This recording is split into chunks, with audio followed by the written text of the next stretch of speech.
Deerfield's Members Program, an update on the Stebbins House Restoration and Interpretation Project. I'm Ann Lanning, Senior Vice President at the museum. First, I'd like to acknowledge that Deerfield is situated within the ancestral homeland of the Pecumtuck people. The Connecticut River Valley is a crossroads for many Native nations, including the Nipmuc and the Wampanoag to the east, the Nonotuck, Mohican, and Pequot to the south, the Mohican to the west, and the Abenaki to the north. We are grateful for their stewardship of the land over the centuries. And on behalf of the staff, we would like to extend our gratitude to you, our dedicated members and donors, whose generosity has made the restoration of this historic house possible. Your support and commitment to preservation empowers us to safeguard and share Deerfield's historic architecture for generations to come. Thank you for being an integral part of this journey with us. I have a few brief announcements before we start. This Zoom program has closed captioning and other webinar options located in the menu bar at the bottom of your screen. Please use the Zoom chat feature to submit any technical questions to my colleague Ian Hamilton, who is behind the scenes handling the Zoom controls. We will have 10 to 15 minutes for questions at the end of the presentation, so please use the Zoom Q&A feature to submit a question. You can submit a question at any time during the presentation or use the upvote feature to move someone else's question toward the top of the list. This lecture is being recorded and will be available in the members portal. You will receive an email when the recording is available. This evening, I am joined with my colleagues, Amanda Lange, Curatorial Department Director and Curator of Historic Interiors, Michael Emmons, Director of Historic Preservation and Architectural Research, and Jessica Schofield, the Associate Director of Development. I will start our presentation this evening with information on the Stebbins family in Deerfield. Amanda will speak next about the Stebbins family furnishings, and then Michael will talk about the architectural investigation of the house. We also have several short videos to share with you. The Q&A at the end of the presentation will be moderated by Jessica Schofield. Please type your questions into the Q&A box anytime during this presentation. So now on to our program.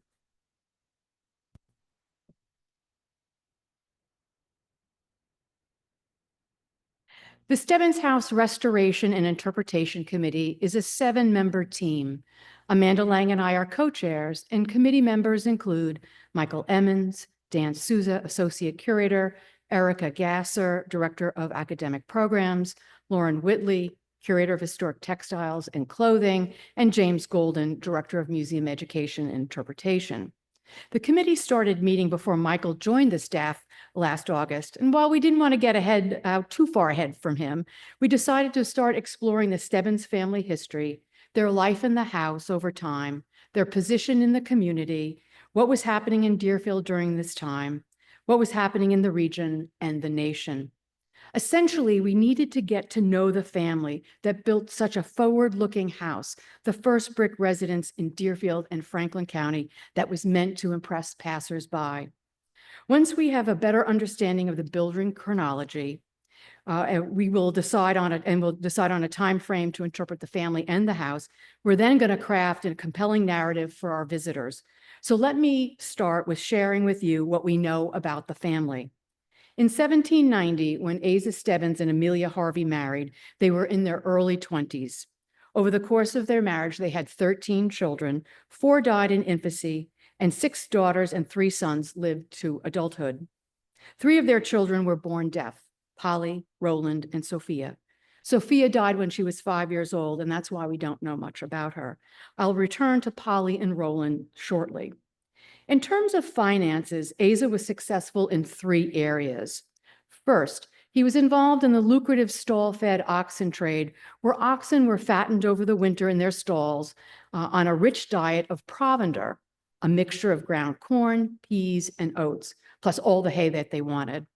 The animals gained tremendous weight, eating a rich diet with no exercise. Drovers were hired to walk the animals to market in Boston in the spring.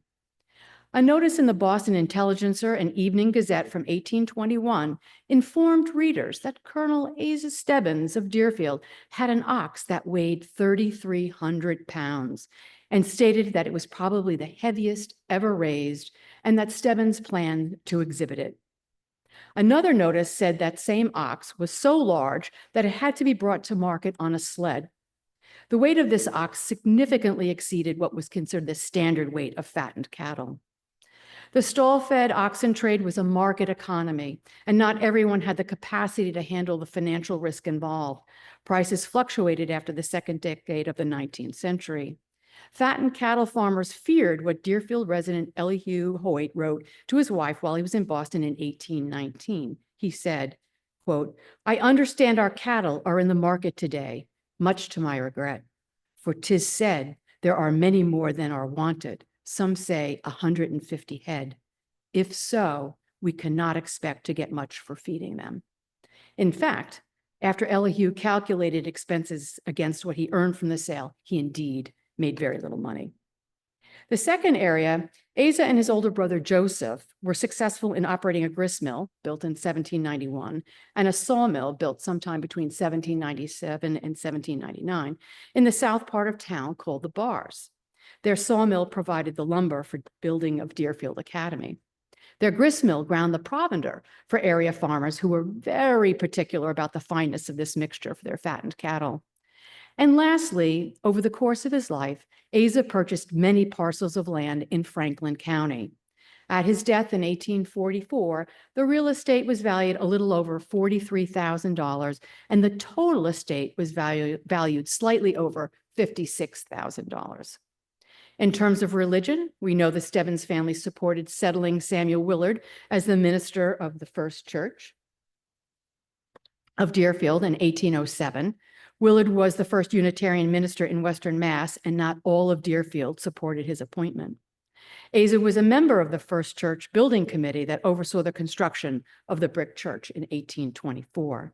This is about the same time that Asa and Amelia built a brick house, what we call the Wright House at the north end of the street, for their son Asa Jr. when he married. In terms of Asa's civic and political experience, he held a number of positions within town government over 3 decades.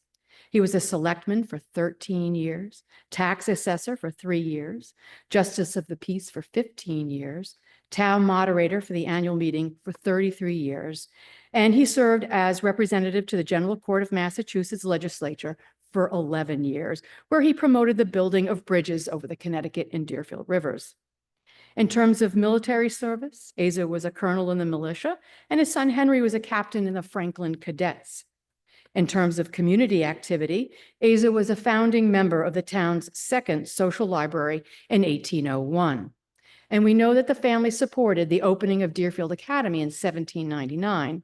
Asa was on the building committee. He made financial contributions to the school, gave money in 1808 to purchase scientific instruments, including, quote, a complete planetarium with tellurian and lunarium combined, a new improved 2.5 feet achromatic refracting telescope, a 10-inch belt sextant, and a portable theodolite with other instruments adapted to the study of surveying, navigation, and astronomy, end of quote. And these instruments were purchased from a supplier in London. Asa was also elected a trustee of Deerfield Academy in 1816. The Deerfield Academy Treasurer's Receipt Book records that the Stebbins children attended the academy, including Polly and Roland. We're not sure how Asa and Amelia learned about the opening of the American School for the Deaf in 1817. The school was founded as the Connecticut Asylum at Hartford for the education and instruction of deaf and dumb persons. It was the first school for the deaf in the United States, and it continues today to pioneer education, offering programs for deaf and hard of hearing students. Dr. Mason Cogswell, this is Polly and Roland Stebbins. Dr. Mason Cogswell of Hartford was the first to promote the idea of establishing a school for the deaf. In 1807, his daughter Alice lost her hearing when she had scarlet fever. Cogswell asked the assistance of the clergymen in Connecticut to determine the number of deaf people within the state. And in June of 1812, it was reported by a committee that there were 84 deaf persons within Connecticut. They assumed that if a like proportion of deafness existed in other states, that there were probably 400 deaf people in New England, and in all of the United States, about 2,000. Out of that total, they thought that there had to be enough to sustain a good school on this side of the Atlantic. Education for the deaf was only available in Europe this time, and notable schools were located in France, England, Germany, and Austria. Dr. Cogswell appealed to his neighbor, the Reverend Thomas Gallaudet, to join him in establishing the school and to travel to Europe to learn about deaf education in England and France. Gallaudet found the school in Paris willing to share information about their system of education and the most helpful to his cause. While there, he met Laurent Clerc, a teacher and one student at the school, and was so impressed with him that he hired Clerc to teach in Hartford. Clerc taught sign language in Paris and introduced it into the course of study in Hartford. In 1819, the United States Congress, under a motion made by Henry Clay, gave the school 23,000 acres of public land. And with the proceeds of the sale of this land, grounds were secured, and in 1821, the school erected a 4-story classically inspired building shown here on an English Staffordshire platter made by John and William Ridgway. In 1817, Asa and Amelia enrolled Polly and Roland in the first class. She was 25, he was 23. While they were there, the deaf itinerant portrait painter, John Brewster Jr., age 51, was enrolled. During the first years of the school, adults comprised nearly 1/3 of the student body, and students came from all over the Northeast to attend. It's possible that Asa and Amelia learned about the school through the local newspaper published in Greenfield, the next town north of Deerfield. In 1817, the Franklin Herald published a notice that the Hartford School was opening. The cost included every expense, excepting that attending sickness, was $200 per annum. In 1818, a newspaper notice identified Asa Stebbins as a member of the Massachusetts Senate Committee on the Deaf that focused on education. We need to find out more about this committee, but it's possible that Asa was advocating for opening a school for the deaf in Massachusetts. Or it could be that the committee was responsible for getting the state to pay expenses for indigent students to attend the Hartford School.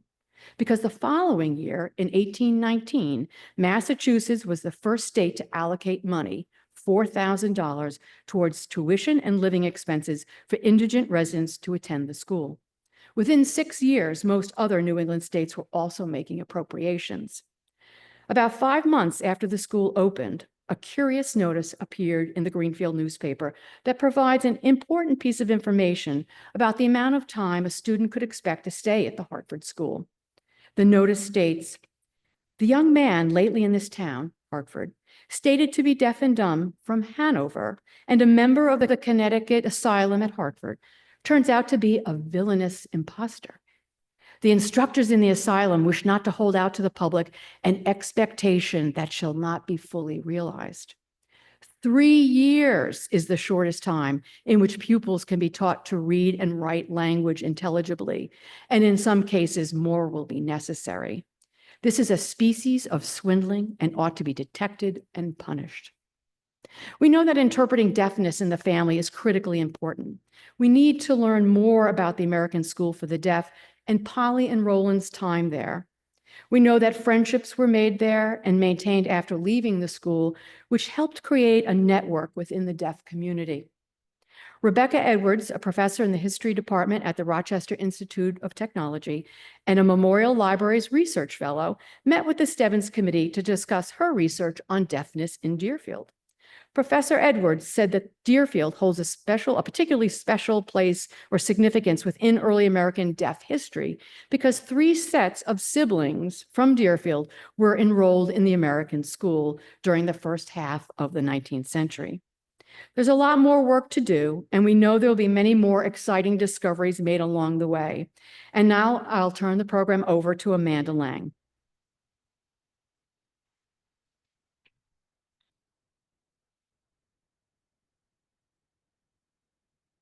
Thank you, Anne. Well, furnishing a house museum requires a systematic approach and the creation of a plan. That plan guides our decisions regarding interior finishes and furnishings. An accurately furnished domestic interior allows modern visitors to connect not only with the intimate world of the home, but also to the wider world in which it existed. Our committee's goal is to populate the Stebbins House with furniture and objects and stories that can make it come alive. Information about the Stebbins House interiors is found in a variety of sources. Some are archival documents, and others are physical evidence, such as microscopic analysis of painted surfaces. For most historic sites, the probate inventory is the gold standard of any restoration or refurnishing effort. And luckily, there are some for the household, including one for Asa Stebbins, who died in 1844. Probate inventories listed the household items which belonged to the deceased. The appraisers went from room to room, giving short descriptions of objects. Sometimes they're cryptic, sometimes they're very helpful. And then they also placed values upon these objects or groups of objects. Ultimately, probate inventories were used to settle the deceased's outstanding debts, but museum staff find them incredibly helpful for recreating room interiors. For example, Asa Stebbins' inventory lists numerous pieces of china, including platters with covers, a tureen, 24 dining plates, 24 soup plates, salts, 5 platters, teacups and saucers, and custard cups. This information is helpful, but the probate inventory doesn't tell us anything about how the china was decorated or where it was made. From other sources, we can piece together a little bit more information. Asa Stebbins and his Deerfield neighbor, Hinsdale Williams, split a previously owned Chinese porcelain blue and white dinner service in what is known as the Canton pattern. Many examples of Hinsdale Williams' 70 pieces survive and are on display in the museum's Williams House dining room. But none of the Stebbins family service is known to survive. But we can certainly speculate that he owned an equivalent number of pieces that would have been stored in closets and presented on their dining table. Historic Deerfield is also fortunate to own a few objects with histories of ownership within the Stebbins family, such as needlework samplers, brass andirons, furniture, a powder horn, and even an umbrella. For example, this so-called White Dove sampler was made by Asa and Amelia's daughter, Marietta, and was probably completed at a school in the local area. We also own a sampler that was stitched by another daughter, Frances. As a representative to the Massachusetts legislature, Asa Stebbins often traveled to Boston and would have been acquainted with the latest architectural and home furnishings. But in this case, Asa and Amelia purchased a locally made example of a card table. The Stebbins family purchased this neoclassical style card table attributed to cabinet maker William Lloyd of Springfield. A son of a West Springfield leather dresser, William Lloyd may have trained with a cabinet maker in Hartford. Lloyd was a capable cabinet maker with a high level of craftsmanship. He designed and built furniture, occasionally cutting corners to meet his consumers' needs at all economic levels. His shop's location, next to a general store and near the Connecticut River Ferry, enabled him to take advantage of the commercial traffic in the growing town of Springfield. As we move forward developing the furnishings plans, we don't have everything that we need, and we're going to need to acquire some objects to fill gaps. These are some items, just a few that I listed, that are of particular interest. Historic Deerfield has no French beds, so we need a New England Empire-style French bed, or what you might commonly call a sleigh bed. We also need a set of yellow fancy chairs, yellow painted fancy chairs, around 1815 to 1830, or perhaps later. We need an upholstered rocking chair, preferably one that might be made by William Hancock of Boston, who really created some very high-style rocking chairs. Services, we also need serving pieces of blue and white Canton porcelain. We would love to get a tureen, a dish and strainer, covered dishes, and perhaps some salts. If any HD members see any of these objects available or perhaps own the objects themselves, please give us a call. So where period originals aren't available, we plan to have artisans and people who specialize in historic reproductions create some objects for us, often in the quantities we need. Often common objects are really difficult to find because they often broke during use. And one of those objects would be, where are the redware chamber pots? We just don't have any. So we need some objects to be reproduced. We're going to reproduce the textiles, which would include bed hangings, carpets, maybe a hearth rug, window treatments, perhaps the oilcloth that is listed on the kitchen table, and perhaps some kitchen rags of varying qualities. We need woodenware such as barrels, wash tubs, and pickle tubs. We need tinware or tin sheet iron, such as teapots, coffee pots, funnels, and pails. And in ceramics, as I said, we need chamber pots, but we also need about 2.5 dozen milk pans, which is quite a lot. As I've mentioned, Historic Deerfield is fortunate to own several objects that were part of the original furnishings purchased by Asa and Amelia Stebbins for their new brick house. The next video features 2 of those items, which will be included in the furnishings plan. And after that video is done, Michael Emmons will be up here to tell you more about the house. Thanks.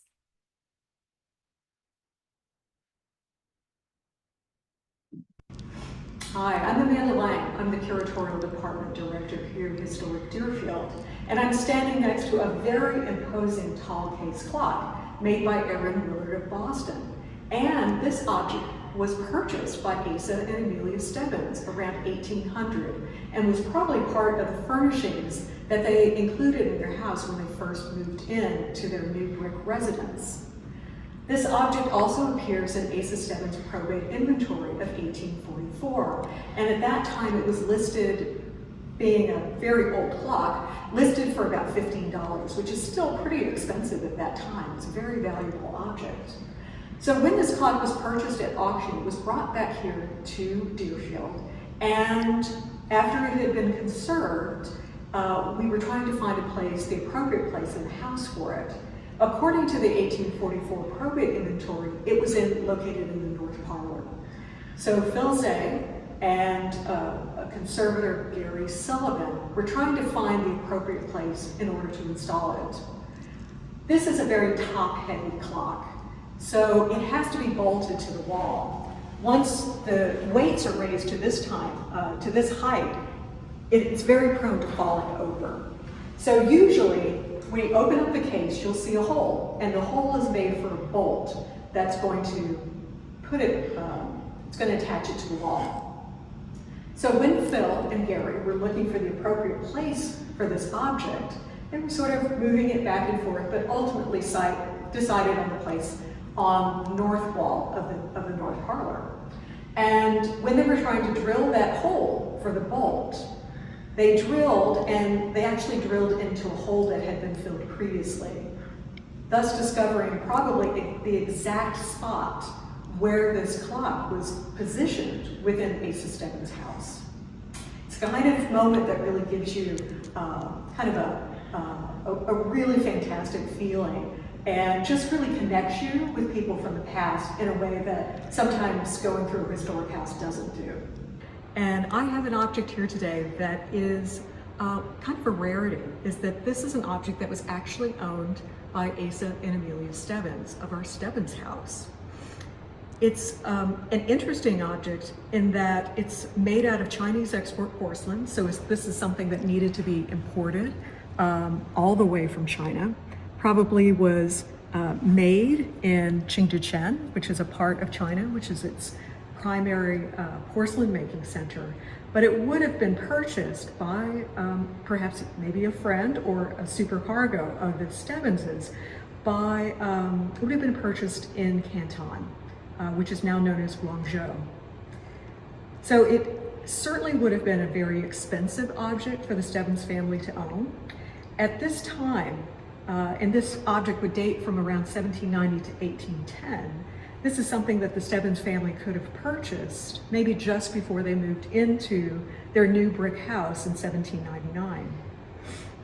In terms of being able to purchase this locally, we have advertisements from a Hartford merchant in a Northampton newspaper that he was selling Chinese export porcelain tea sets of up to 149 pieces. So this would have only been one piece out of a larger tea set. We're not exactly sure how big the tea set was within the Stebbins family because very few pieces are left to us. In fact, this is the only example of a Chinese teapot in this pattern that has the history of ownership in the Asa Stebbins family. So in terms of status, the Stebbins family really became newly prominent after the American Revolution. They were one of the few families that actually kind of reaped the benefit of having the old hierarchies dismantled. So previous to this time, there are about 7 families in Deerfield that are interrelated and intermarried, and they controlled all of the power and the authority in the Connecticut River Valley. So after the Revolution, the Stebbins family becomes newly prominent. Asa Stebbins is running mills. He is part of the Massachusetts state legislature, and building that brick house really was a statement that he and his family had arrived. So buying Chinese export porcelain would have made a statement about his and his family's status at that time, that they were wealthy enough not to have to buy pottery or another kind of imported, perhaps English ceramic, but they're able to buy Asian porcelain, which has always had a certain cachet throughout the 18th and into the early 19th century. So when you come to the Stebbins house, when it's fully restored and the furnishings are inside the house, please keep your eye out for this teapot because it's one of the most important ones that we have in the collection, and having that family history of ownership in the Stebbins family makes it more special than others.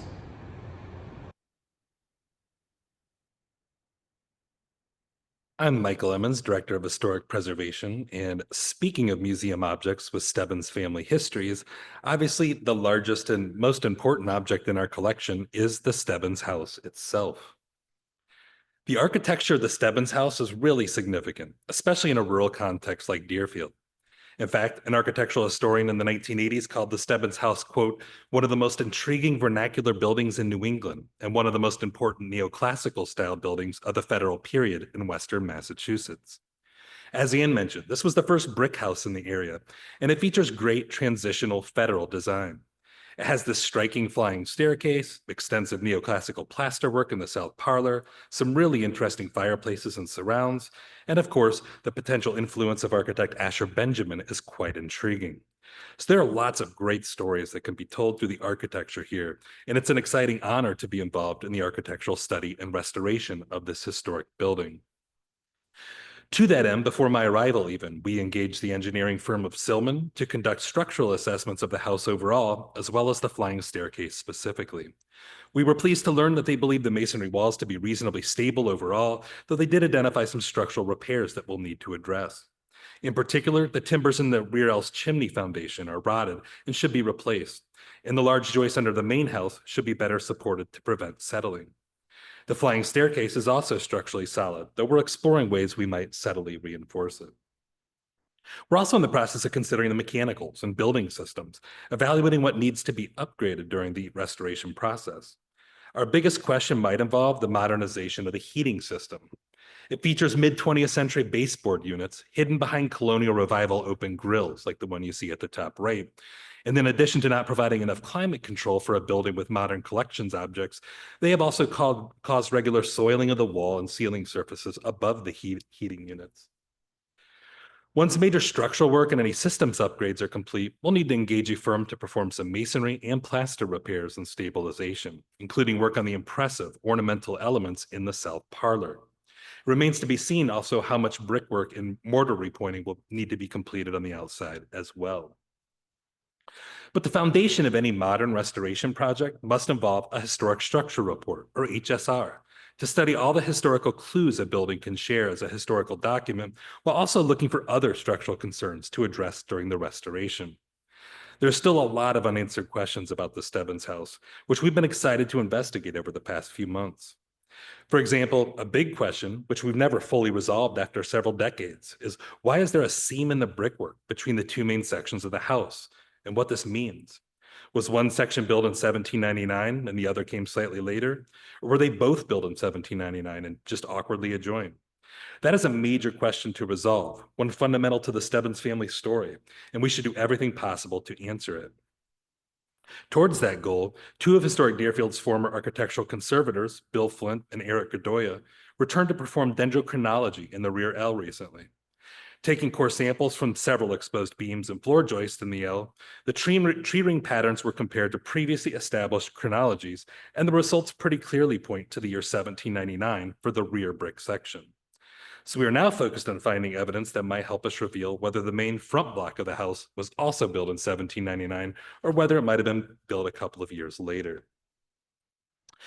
But even beyond our questions about the major sections of the building and their sequencing, there are so many other interesting puzzles to solve here at the Stebbins House.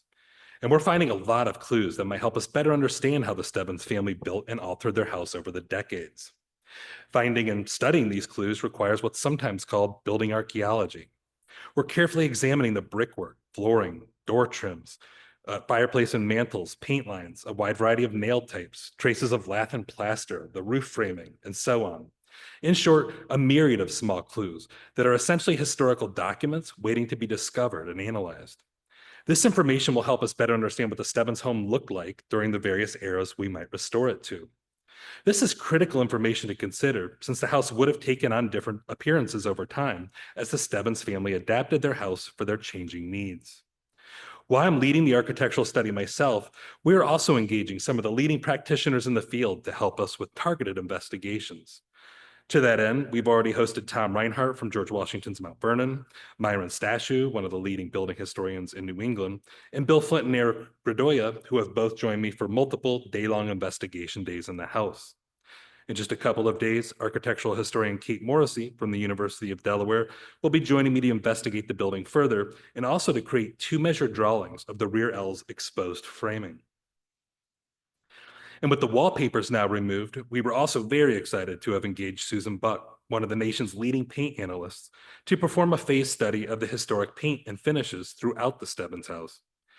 Dr. Buck's ongoing study, based on microscopic analysis, is helping us understand how the Stebbins originally finished their walls and woodwork, but also how they changed the house's finishes over the decades. And some of her discoveries are quite exciting. We're now going to show a couple of quick video clips of Dr. Buck discussing some of her findings. The video you're about to see was filmed here, just inside the front door in the entry hallway of the house. So I'm Susan Buck, and I'm here in my second phase of paint research at the Stebbins House. And this was one of the first areas I looked at on my first trip last fall because it's so degraded and confusing. But as soon as I took my derm light, which is a 10x magnification, to the walls, I could see embedded in what's now a dark brownish paint, brilliant green translucent particles, grainy and thick. And these are clearly characteristic of the pigment verdigris, a copper carbonate pigment, which made the most brilliant green in the 18th century. But it was finicky and you needed a trained painter. So the evidence in the cross sections shows the original paint on all these plaster elements was a 3-part system that included a green base coat and then a middle green paint with giant verdigris particles and then a green glaze sitting on top. So not only was this grainy and brightly colored, but it's also glossy. So anyone who walked into this passage would know that a lot of money had been spent to create this incredible visual effect.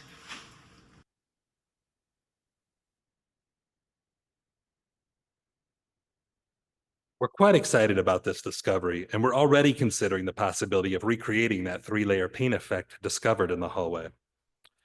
In the second video of Dr. Buck, she will highlight an interesting finding in what we've long interpreted as Asa Stebbins' office, located in the rear L just behind the south parlor, as you can see here. So I'm Susan Buck. I'm here at the Stebbins House for 2 days. This is the second round of examination and sampling to look at paint colors. And it's not just paint colors, it's trying to understand paint changes over time and to also use the paint layer sequences, the stratigraphy, like an archaeological tool. And so I've just been working in this space trying to figure it out. It's had a lot of alterations and restoration, but I had a great surprise when I started working in this modest closet. So my first step is always to make a few little openings with a scalpel. And then I have this 10x loop with its own illuminant. And so I'll look at the area to see, is there early paint there? First of all, is it worth sampling? And in this case, as I started to look here on the inside of the door, on the built-in sections of the cupboard, the plaster wall, the shelving, the drawer fronts, I found the entire interior was bright orange. So I don't know why, but it's clearly the first period. It's right on the wood in the wood samples, and it's right on the rough plaster on the plaster samples. So either it was an expression of kind of delight in color, or it was considered stylish, or there was something else in this space that the orange was meant to work with. And hopefully this is what I will sort out as I start taking all these samples that I've looked at and sampled back to my microscope, and I see them in their layer structure. Look at for dirt on top of the layers to see how long a layer was exposed, and also see like what does this orange correspond to in terms of the early woodwork colors in the rest of the room and decorative painting on the walls. So honestly, there's a huge amount to learn about this space, which I hope the paint colors can start to explain.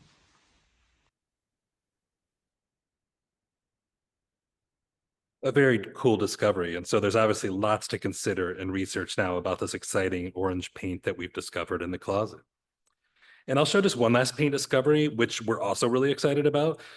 In the elaborately decorated south parlor located here, just off the entry hallway, a wide band of ornamental plaster and a heavy plaster cornice adorns the entire perimeter of the room.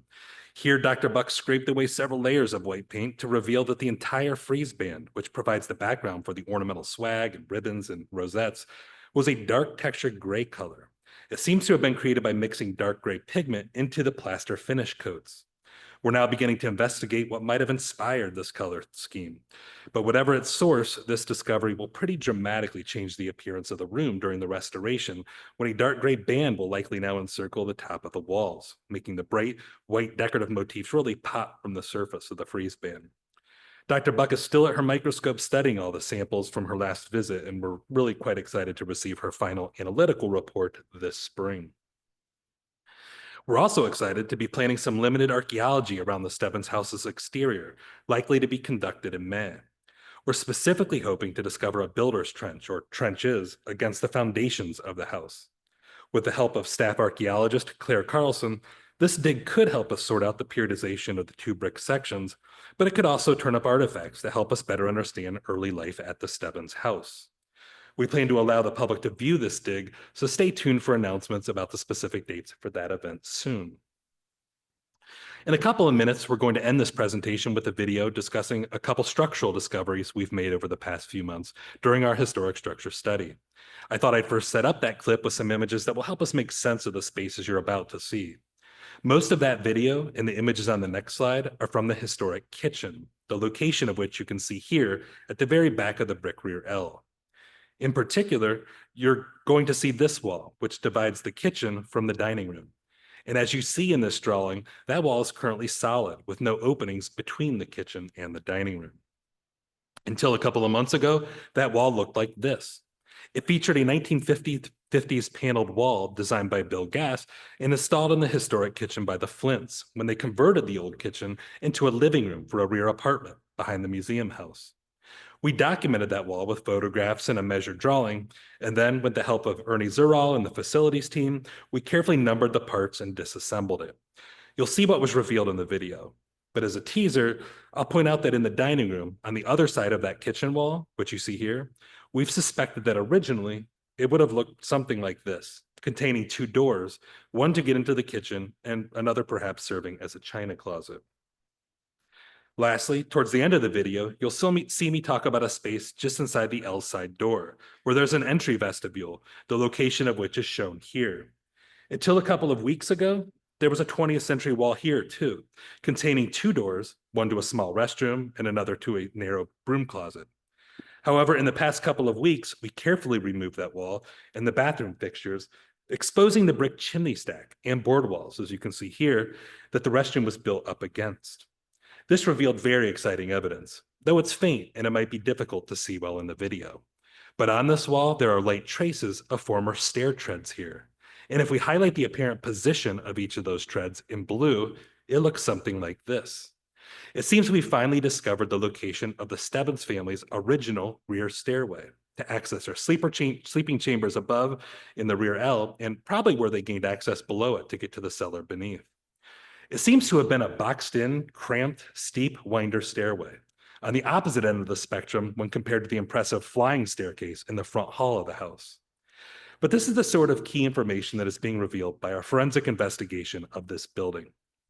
It will provide critical data we need to not only inform our architectural restoration, but also perhaps transform our understanding and interpretation of the Stebbins family's life here.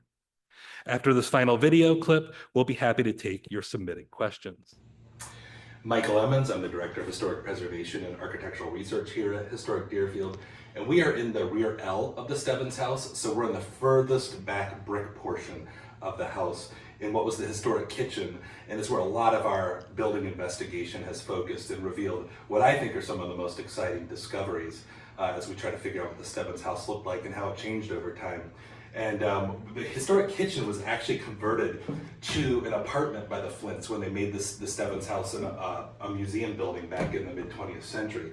So at that time, this entire wall was covered up with white colonial revival paneling. And so it was quite exciting to have the opportunity to take that down for the first time in 3/4 of a century to see what evidence we could find behind those walls from the mid-20th century.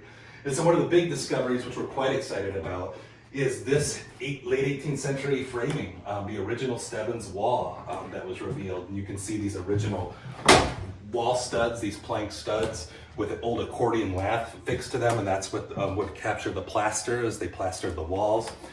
But you might also notice, if we ignore these 2 middle framing pieces here, we have 2 doorways that were revealed, and we were pretty sure that these doorways were here based on an architectural drawing from the late 19th century, but we weren't sure if they survived, but they do. And you might be asking, why 2 doorways? Well, they serve very different purposes. This doorway would have been a critical communication point between the kitchen where you cooked your food and what we've always interpreted on the other side of this wall as the dining room where the food was eaten. And this doorway would have been hidden because the kitchen stopped about right here. There was a pantry at this end of the kitchen, which we also thought might have been the case in the Stebbins era from a late 19th century map or a floor plan. But the historical evidence, the physical evidence here is really bearing that out. So if we look, we can see there's a gap here in the accordion lath. We see a plaster line right here on this beam. And then right above me, you can see 2 surviving old nails on this joist. And this is where a similar plank wall to the one I just showed you went all the way across the room. And I put Q-tips in all those nail holes where you can see the planks were nailed all the way across the room to create a wall here. So the Stebbins probably entered a pantry down here. This stairway was not here yet. They would have entered a pantry and gone into here to get supplies and foodstuffs. This doorway actually came from the dining room and served as a closet for the dining room. So there would have been a wall here, this window wasn't here. And so the pantry would have ended about right here. So all this is being borne out in the physical evidence we're looking at. It's quite exciting as we consider both what the Stebbins house would have looked like during their time, but also how the Stebbins has moved through their building and moved objects and food through their building. Another discovery I'll highlight is, as I just said, this stair wasn't here historically. The Flints put this in when they converted this to an apartment in the mid-20th century. So the question became, where was the Stebbins rear stair? Was it in that same place or was it elsewhere? When we took this 20th century ceiling down, we discovered the framing for a stair box here in the southeast portion of the rear L. But plaster lines and marks on this framing piece reveal to us that this couldn't have been put there before the mid-19th century. So either it's a replacement or more than likely this isn't where the Stebbins rear stair was. So we continue to look and investigate it over here where there used to be a restroom for our guides here at Historic Deerfield and a broom closet. And we've just in the last few days discovered the faint evidence of a stairway, which we believe was the Stebbins original staircase. And it's probably very hard to see on a video, but there are some very distinct lines where dust and gunk has collected here. And every 9 inches, you see a new line going up the wall, and this cutout and this trim, and 3 more lines on the back of what was the broom closet until about a week ago. So we're quite excited because now we think we're seeing how the Stebbins family got to the sleeping chambers above this rear L. And at this time, I think they already have 5 kids, if my memory serves me correctly. So 5 children in the house and the Stebbinses. A lot of people are probably using this very steep, tight winder stair to get upstairs in this rear L. And it's a really interesting contrast with the very fancy circular stair in the front entry hall, the Stebbins house, when you come in the front of the main block of the house. So lots of investigation continuing ongoing here, but we're very excited to reveal more discoveries.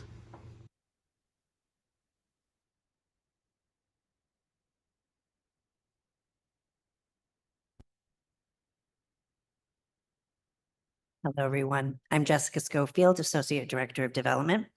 And I first want to thank my colleagues for this wonderful presentations that they gave us tonight and all the insightful details about the Stebbins House restoration project.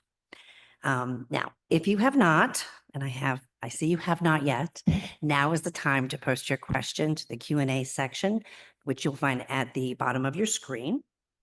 And I'll get us started a little bit because I have a question that I think people will be wondering. When will the Stebbins House be reopened to the public? Colleagues? I could take that one. So we're really quite excited that we are going to. Can you hear me? So we're really quite excited to be opening the Stebbins House quite soon, later this spring, to allow the public to see the building archaeology that's occurring inside the building now as we investigate it. So watch for coming announcement. Well, that's exciting. Thank you. I'm really looking forward to looking back at the Stebbins House and going back in it, enjoying it and seeing what new discoveries have been found, like the kitchen. Let me ask you this. You talked about timber and the need to replace some pieces. Where would you source the timber? Well, that's a great question. So you saw in the video, I was speaking about the pantry wall we know was there from the forensic evidence, so to speak, of the nail holes. There would have been a wall where the stairway was for the Stebbins family. We're also aware that there was from the probate inventory discussed by Amanda, we're aware there was a small sleeping chamber at the top of the stairway, a hallway between the larger chambers upstairs, that all 3 of those walls would have been built with plank studs. And we're really quite excited that unfortunately a very large tree came down here near the Barnard Tavern and the Frary House in a storm last fall. But the good news was that our facilities team was able to salvage that large pine tree. And just recently, Ernie Zerall, our restoration carpenter, was able to mill that very large tree into quite a few, I think he said something like 50 1-inch thick planks that could serve as both plank studs to recreate those walls with the appropriate historic materials and methods, and also to use the planks as lath for replastering those walls. And I think I mentioned briefly in that video, accordion lath, which was made by splitting planks and then creating openings that the plaster was applied to. So we think we're going to be able to source quite a bit of the wood for at least that part of the project from a Deerfield tree that just came down last year. Excellent. Okay. Question from our audience. Will the kitchen become part of the interpretation? And if so, what do you want to show there? So yes, in a short answer, yes. That's one of the most exciting things about the Stebbins House project is that for many years, what was the original kitchen of the house was part of an apartment. And it was used as a very luxurious, lovely living room for the apartment. So this has given us the opportunity to kind of take the kitchen back. In terms of what we're going to do with the kitchen, we have a lot of information on what would have been. We have to recreate a pantry because that got taken away. And there's just a ton of information about what objects were in the kitchen. One mystery for me is that a very expensive cook stove is in the barn, which the cook stove certainly would have been common at this time. They would have been incorporated probably by the 1825, 1830 period. We do have one that dates from the 1838 probate inventory in the Anna and Hinsdale Williams house. So what is the cook stove doing in the barn? And it's not a warm time of year. When the probate inventory was taken, it was taken in December of 1844. So it makes me wonder if they bought a cook stove and found that transition from open hearth cooking to cooking on a cook stove a little bit too challenging for them. It wasn't easy. The learning curve was a little bit steep. Yeah. And I'll add to that. I mean, one of the exciting things of looking closely at the building fabric is you can see scrape marks inside that firebox where a cooking crane was used to pull pots out and push them back into the firebox. And it looks like quite a bit of wear and tear as if they used that fireplace for cooking for a very long time. So could also be evidence towards.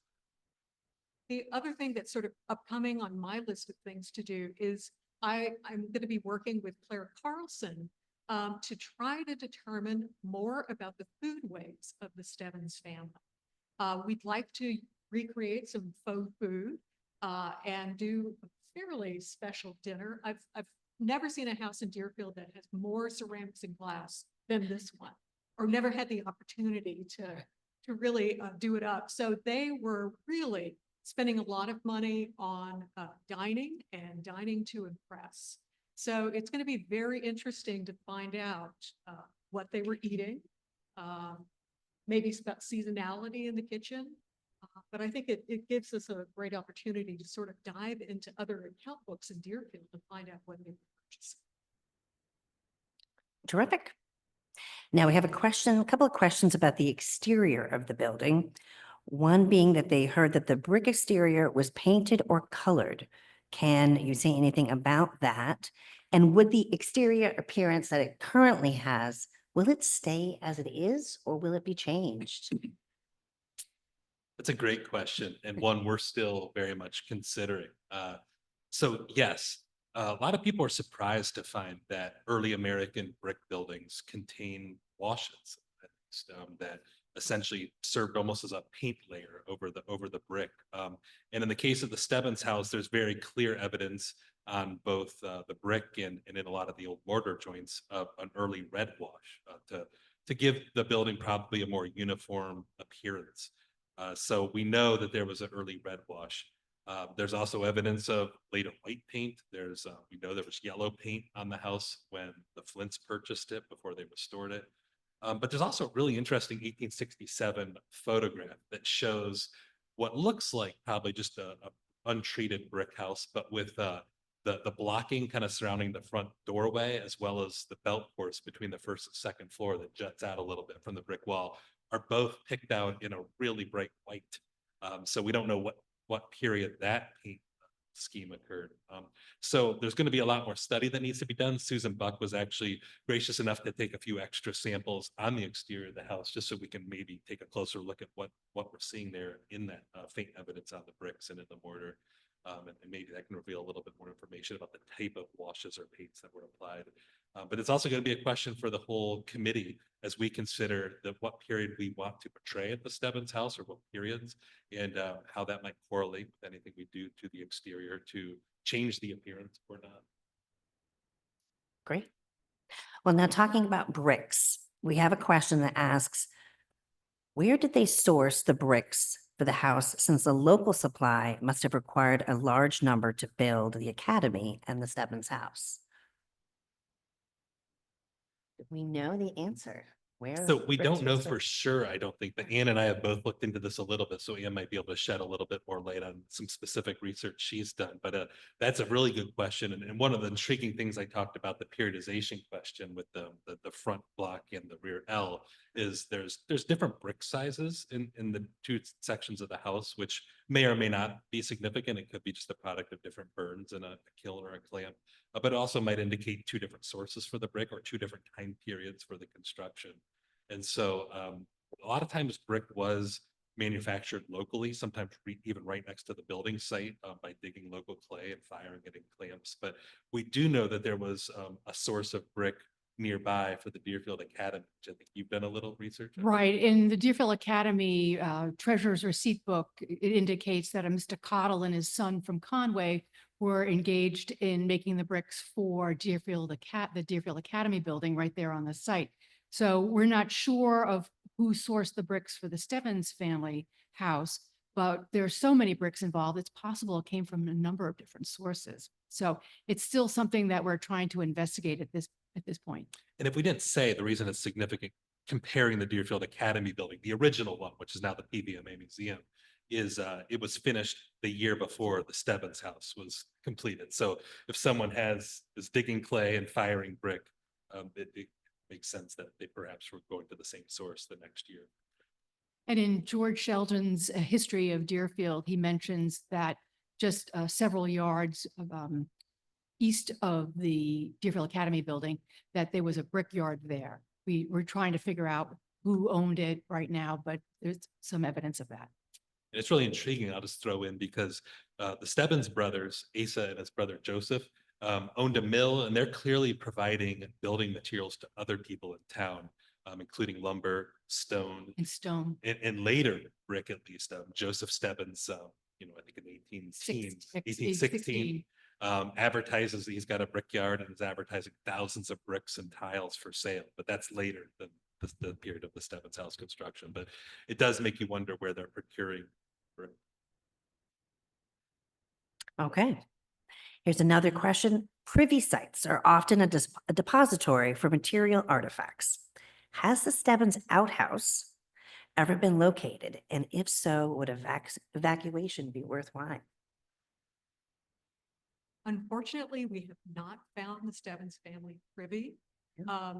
A few years ago, ground penetrating radar was done on site, and there were a few interesting anomalies, which some of them were excavated not too long, maybe about 2021. And that yielded, unfortunately, it yielded fill material. There were a few little ceramic bits and window glass, but we are not sure that those items came from the Stebbins family. They could have been hauled in from Gordon's. So unfortunately, we haven't found the privy yet. If anybody has any documentation or some feelings about that, do let us know. And I'll add that, and I don't know the frequency of outdoor privies here on the street compared to other places, but the probate inventory essentially stops at the back of the brick section, even though it does seem that by the time Asa Stebbins passes away in 1844, and probably earlier, there is a 2-story wooden L off the back of the brick end and a garage beyond that. And sometimes privies were indoors or quasi indoors, and that sense has been renovated though when the Flints converted that to an apartment. So there's a possibility, I think, at least, that the privy could have been indoor. Fantastic. Okay, I will ask one final question, and I apologize if I have not gotten to your question this evening. You can please feel free to reach out to us directly or plan a visit. We are going to be announcing when the Stebbins House is reopened for the public. It will be on our website, our e-newsletter, our social media sites. We will let you know. Okay. How long was the home inhabited, and do we know anything about the domestics who likely worked for the Stebbins family?